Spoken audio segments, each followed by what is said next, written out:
அஸ்ஸலாமு அலைக்கும். வுல் கொத்தா என்பது இஸ்லாமிய நாட்காட்டியின் 11ஆம் மாதம்.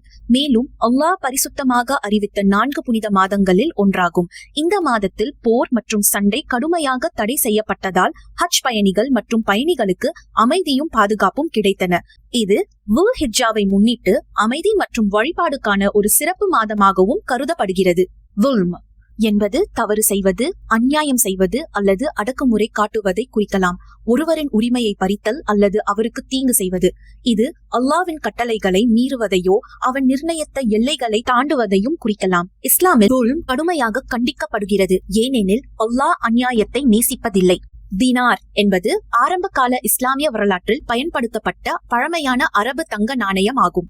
இது வணிகம், தொழில் மற்றும் ஜக்காத்துக்கு தொடர்பான பல விவரங்களில் பொதுவாக குறிப்பிடப்பட்டது. இன்று பயன்பாட்டில் இல்லாவிட்டாலும் இது இஸ்லாமிய ஃபீக்கின் வரலாற்றில் ஒரு முக்கியமான குறிப்பாகவே உள்ளது.